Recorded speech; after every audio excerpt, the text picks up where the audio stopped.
Sebenarnya, ada banyak sekali alasan mengapa seseorang sampai memiliki gaya hidup konsumtif.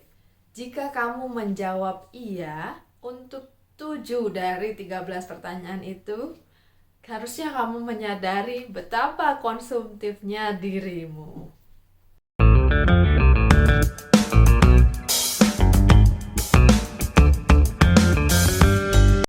Halo teman-teman di Mabuk Buku, apa kabar? Semoga kalian semua sehat-sehat dan baik-baik saja. Ketemu lagi dengan Weda Swarovski. Kali ini saya akan mengenalkan mengenai konsumerisme dan mengapa kita bisa terjebak dalam pola hidup konsumtif. Nah, info-info yang saya sajikan di video ini saya ambil dari buku yang judulnya Kece Tanpa Kere. Sudah diterbitkan oleh penerbit Gramedia Pustaka Utama di tahun 2017 dengan tebal 263 halaman. Apa sih konsumerisme itu?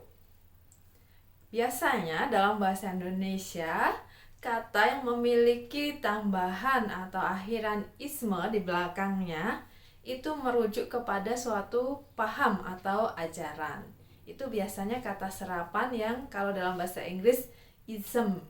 Nah, di sini konsumerisme juga merupakan suatu paham yang menganut atau yang mengatakan bahwa kebahagiaan itu bisa diraih dengan memiliki atau membeli barang-barang mewah. Sebenarnya ada banyak sekali alasan mengapa seseorang sampai memiliki gaya hidup konsumtif. Nah, di buku ini dibahas 3 alasan yang paling banyak dipakai orang atau menjadi latar belakang, menjadi pemicu seseorang menjadi lebih konsumtif. Tapi sebelumnya saya ingin mengajukan beberapa pertanyaan untuk teman-teman untuk ngecek apakah teman-teman termasuk orang yang konsumtif.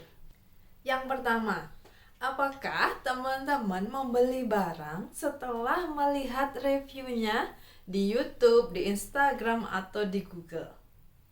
Yang kedua, apakah teman-teman membeli barang hanya karena melihat kemasannya menarik? Yang ketiga, apakah teman-teman membeli barang hanya untuk menjaga gengsi? Yang keempat, apakah teman-teman sering membeli barang setelah teman-teman melihatnya ada di post Instagram atau YouTube atau sosial media yang lainnya?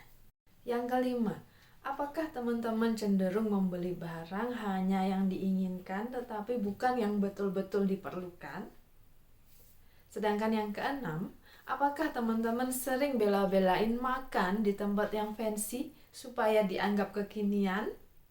Yang ketujuh, apakah teman-teman mengganti handphone, laptop, atau barang-barang elektronik teman-teman lainnya hanya karena ada keluaran terbarunya, ada versi terbarunya, bukan karena rusak?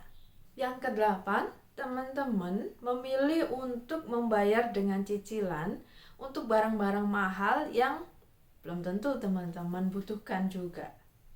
Nomor 9, apakah teman-teman cenderung memilih untuk mengoleksi suatu barang tetapi menunda pembelian barang-barang yang lebih penting? Yang ke-10, kamu punya barang-barang yang kamu tumpuk bahkan belum pernah dipakai dan kamu lupa dulu beli itu mau buat apa.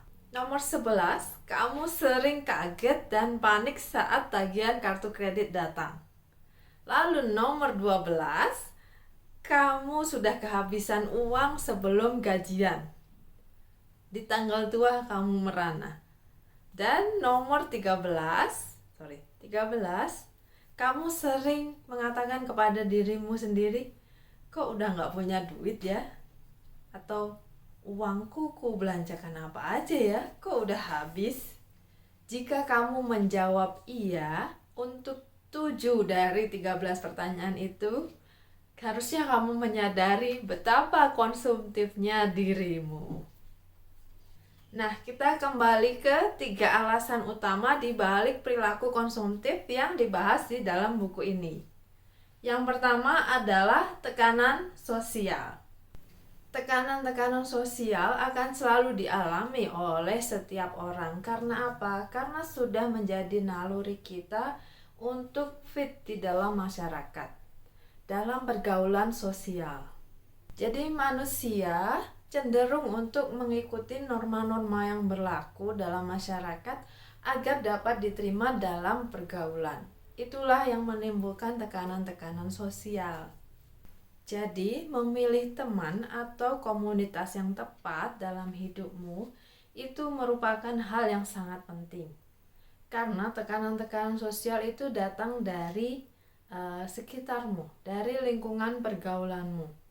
Contohnya, seperti yang diceritakan dalam buku ini, ada seorang fashion blogger yang aslinya dia seorang introvert, tetapi karena dia memiliki pekerjaan yang berhubungan dengan fashion, dia mencitrakan dirinya sebagai orang yang easygoing, mengikuti tren dan lain-lain yang dipersepsikan oleh masyarakat, sehingga dia cenderung harus mengikuti persepsi-persepsi masyarakat itu. Dia berusaha untuk menjadi orang yang easygoing, menjadi orang yang stylish, menjadi orang yang mengikuti tren.